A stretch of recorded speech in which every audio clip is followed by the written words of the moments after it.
Welcome back to the Student Hub Live STEM Freshers event. Well, we've heard from some students, Kath and Emma. And Emma's in the chat as well, talking to people. Emma's session went down really well, and Kath always has some really, really sound advice. But now I'm going to talk to some PhD students. I have Hannah Sargent, who has recently submitted her PhD thesis, and also Grace Richards, who has started her PhD in February. And I'm going to ask them to tell us exactly what they're studying.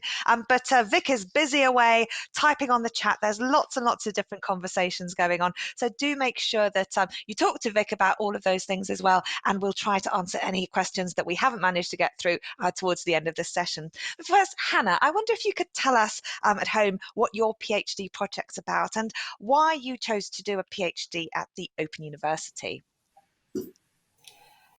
With my project, I am working with a team who are they're working on an instrument that they will be sending to the moon in around 2025, and that instrument is going to be searching for water, frozen water in the lunar soil. And then my project was basically, can I take this instrument and figure out other experiments, other science that can be done as sort of extra bonus sort of results. And so what I've been looking at is ways to turn lunar soil into water. So if we can't find water, perhaps we could make it instead. And one of the reasons why I wanted to do my project at the Open University is because they work on actual lunar missions that are happening right now. There are so many different teams of research who are working on current missions or future missions or handling data from past missions. And you just feel like you're contributing to something relevant right now. Brilliant. That's wonderful. And indeed you are, Hannah. Grace, Sasha loves your dungarees, by the way. So beautiful. Tell us what you're doing. So and why you chose to go to the OU. So I just started in February, and I'm looking at extracting and analysing volatile components from ice's representative of the surface of Enceladus. So looking at icy moons which host subsurface oceans, and then seeing what we can find out about the surface. And then incorporating aspects of space weathering in there as well. So like micrometeoroid impacts and also bombardment from high energy particles. But I specifically look at Enceladus, which is one of the moons of Saturn. So kind of looking at the interplay between the rings of Saturn and then like all the particles in that system, and then what we can find out from the surface composition. But yeah, I chose the OU because it has a big astrobiology department, which is the department that I'm part of. And they were just recently awarded a new big grant. So I'm part of that grant, and they also have a lot of social sciences involved in that as well, which is something that really appealed to me. So it's very interdisciplinary and just a really nice department. So. Wow. And tell me then what you've been doing, because you're at the very beginning of your PhD journey. So what are some of the things that you've been focusing on right now? So at the moment, I only had about 6 to 8 weeks in the OU before lockdown started. So it's been mostly working from home. So I've been doing a big lit review, and I've also been working on conference materials. So I've been producing little stop motion animations of what my research is about, which has been put through to different conferences, which has been nice. And I've been able to attend those online.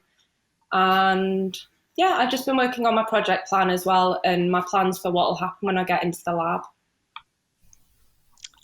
Perfect. No, that's wonderful.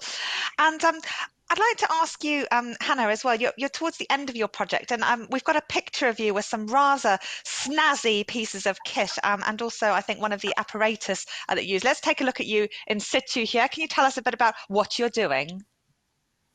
Yeah, so this is the lab. It's very much, well, I mean, there's a lot of labs out there on campus, and the lab that I'm working in is very much trial and error. You know, there's equipment everywhere. We see what will work, what won't work. So we have a basic idea of what we want to achieve. And the thing with space equipment is it needs to be really small. It needs to be able to fit inside these rockets. It needs to be light, but it's not convenient to build those machines at such a small size. So what we do is we build it with off-the-shelf parts. stuff you can order online, and just kind of test the general principles of the experiments that you want to do. So in the lab there is a sort of a replica, a sort of a larger scale model of things that I was building, and some of the other researchers there, of this instrument that we're sending to the moon. And what I was doing, I was testing whether I could take some minerals that we know we can find on the moon, and if I can add some hydrogen to it, heat it up, and make water, so that hydrogen will bond to the oxygen in the rocks, in the minerals, and produce our H2O. Wow, sounds amazing. We have some questions, Vic. We do. We have a question for both Hannah and Grace. Could you say something about your journey towards your PhD? So what were your first degrees? Did you go straight from first degree to PhD? Did you go via a master's? And had you studied with the OU before? Brilliant. Grace, would you like to go first? Yeah. So I did my undergraduate degree in physics at the University of Edinburgh and did an integrated master's, which I did there. So I kind of took that, got involved in astrobiology through that, but focused mainly on astrophysics in my courses, and then had about 6 months between finishing off my master's and then starting a PhD. But I did do an integrated master's, so it's like 80% of a full master's, I think. Brilliant. So you've been pretty much studying consecutively in terms of going through those qualifications. And what about you, Hannah? My route was a bit more convoluted. So I did a physics undergraduate degree in Sheffield, at the University of Sheffield.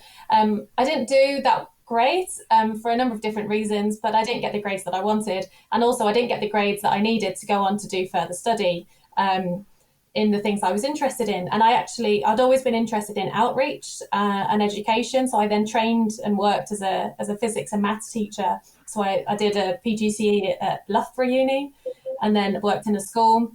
But I knew I always wanted to go back to studying, and thankfully the University of Leicester took a chance on me. They let me in with my grades, and I just absolutely excelled. I did a master's in space exploration systems, and it turns out I was really good at it, and I was finally doing something that I was good at and that I really enjoyed. And it's there where I was introduced to something called in situ resource utilization, which is the idea of finding and accessing and using the resources that you can find in space. And then I started to look for a PhD. I came across the OU's projects, and at the time I hadn't had my grades through from my master's, so on paper I wasn't really, the number one student, but I managed to convince them in my interview, I can do this, I'll do a good job, and they let me in, and they've given me this space to thrive in something that I really enjoy.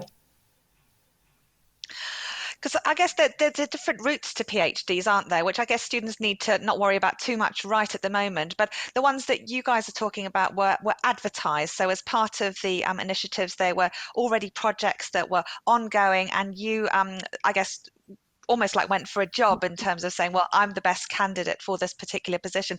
And there are a number of different ways to study it at a postgraduate level. Sometimes one might come up with an idea or concept and want to seek to explore those and have supervisors at an institution. But these were very much advertised posts, weren't they? Yeah, at least within our department, in the School of Physical Sciences, they are predefined. I think they have a certain number of PhD studentships per year, funded through different avenues. I don't know about other departments though, so I don't know if other people could answer on our behalf. Yeah, I definitely found when I was applying for PhDs, I applied to quite a few. I even applied to one at the OU before for an October start and didn't get it, but then I applied again and then I got it. So yeah, I think generally for STEM, a lot of the time the PhD projects are like pre-advertised. So you apply for the project rather than making up your own project the majority of the time. Absolutely. But in other instances and other discipline areas, it's quite common to be able to scope your own ideas. But if you're interested in that, you can speak to the student support team about postgraduate studies, because there's a whole host and range throughout the Open University that are there. So we talked a little bit about, Grace, where you were at in terms of your PhD. I mean, Hannah, yours is nearly over. So what are you doing to fill your days right now? And how does it feel being at the end of that monumental process? So I'm 2 days away from my Viva, so I'm very close to Tell us what a Viva is for people who don't know. Yeah, so your Viva is basically a discussion with an external and an internal examiner. So an examiner from your department or from the university, and then someone from another university, and they will basically quiz you on your thesis for a few hours to prove that it's your work, that you're an independent researcher, that you've made a novel contribution to knowledge. But generally, by the time you get to your Viva, you're in a pretty good position because your thesis has been read by many people before you've gotten to this point. So it's more of an exciting stage. It shouldn't be too scary. So hopefully when that's done, once all the corrections have been made, I'll be doctor. But I did my next position, so I'm already a postdoctoral research associate, which is sort of the next step after your PhD. So I'm working on another lunar rover concept within the department. So developing again more instruments and understanding how to protect the rover and the instruments from the really harmful dust on the moon. So it's slightly different to what I've been doing, but I'm really enjoying learning new skills still as a researcher.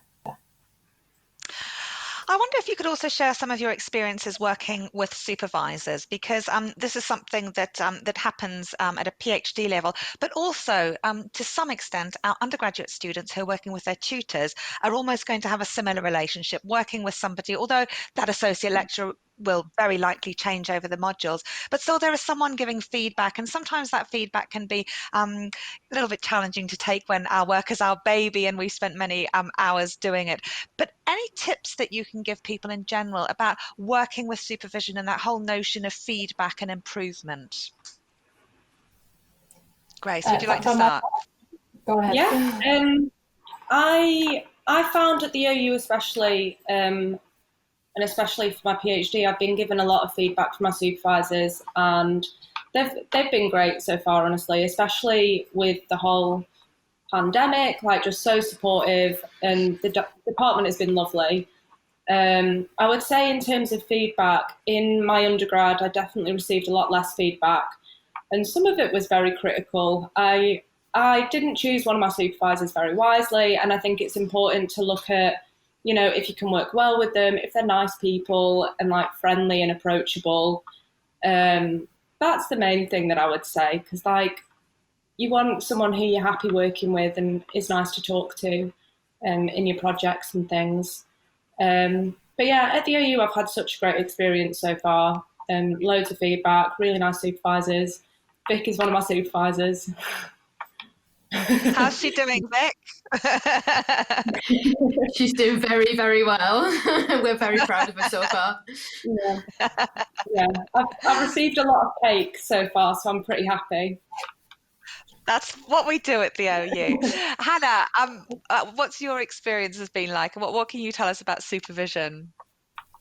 So I was quite unusual in that. So you can have up to 5 supervisors in your PhD project, and so my supervisor thought, well, if you can have 5, then we'll give you 5. So I had a big team, but it did mean that I had a lot of different expertise that I could draw on, which was really quite important because a lot of PhDs are interdisciplinary. So you need all of that different expertise that you can draw on. But it does also mean that you have 5 people to try and please. And often they will have different opinions on what you should or shouldn't be doing.